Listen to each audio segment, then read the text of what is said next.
Uh, so in this chapter we'll understand the gauge pressure and the concept of vapor pressure and cavitation. Let's try to understand what is gauge pressure. So when the absolute pressure measure from atmospheric pressure is known as gauge pressure.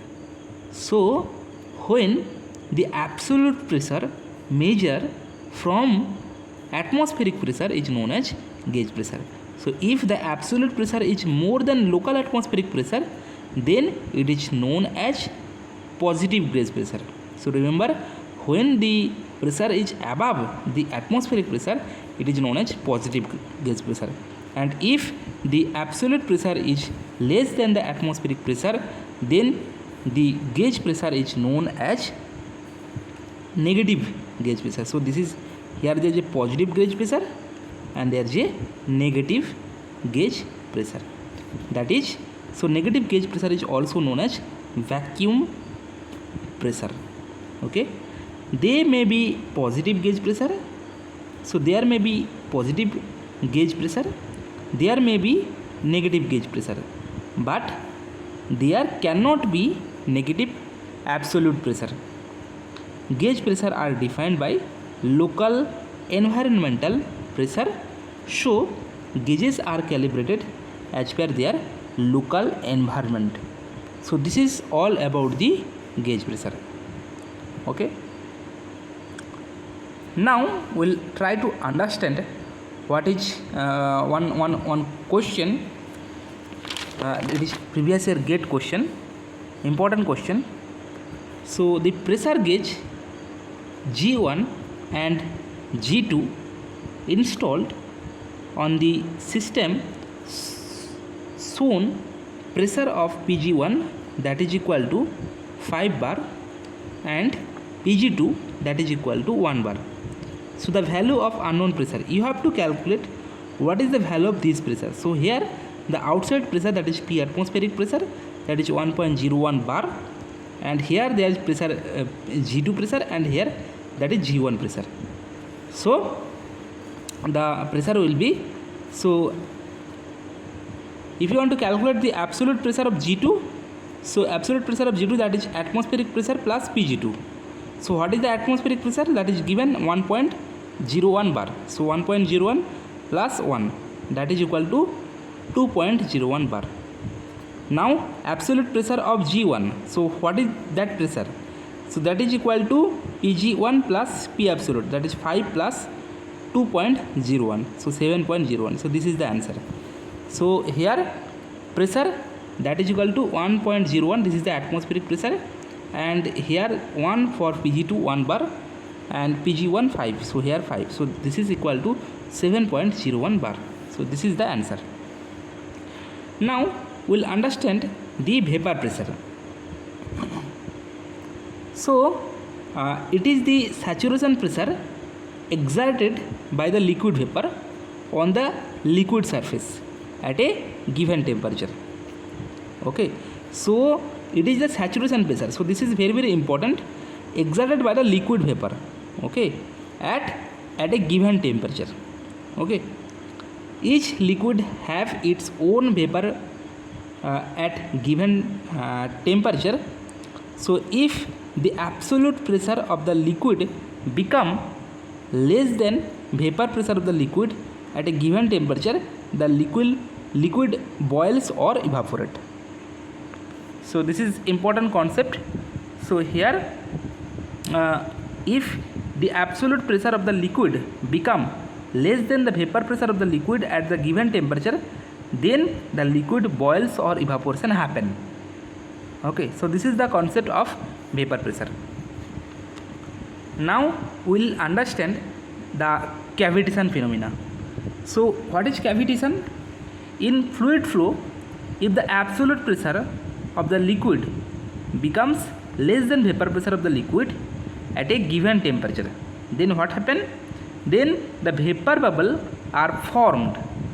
So the vapor bubble are formed, okay, and if this bubble carries in a region of high pressure, the bubble get collapsed and it may erode the surface. So it is known as pitting or cavitation phenomena.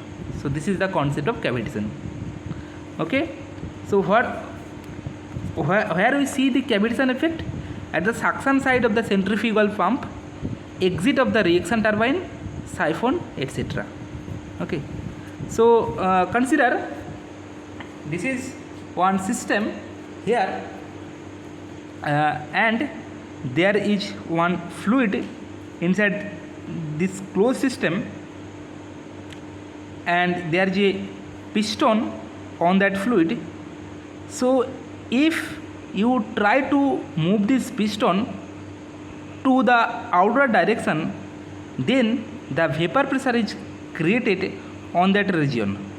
So due to that, the liquid is converted to vapor, and so here the liquid is converted to vapor at a particular temperature. So at saturation state or equilibrium condition. So here liquid and vapor is liquid converted to vapor. So at saturated state or equilibrium condition. So here PV is the vapor pressure. So at the given temperature. Okay. So here if we draw the TS diagram, temperature entropy diagram. So here this is the dome like shape is there, and this is the saturation region, saturated condition. So here there is a liquid surface, there is a liquid, that is a liquid vapor mixture, and outside this curve there is a vapor region. Okay, so if the vapor pressure increases, then the temperature is also increases. So here the vapor pressure is less, here more, and here more. So as PV increases, PV is the vapor pressure, as PV increases, then temperature is also increases. So remember this data, this is very very important. For 20 degrees Celsius temperature, vapor pressure of water, that is equal to 2.5 kilopascal.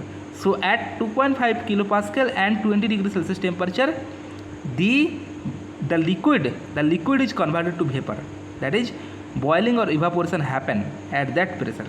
Okay, at 100 degrees Celsius temperature, vapor pressure of water, that is equal to 100 kilopascal, that is 1 atmosphere.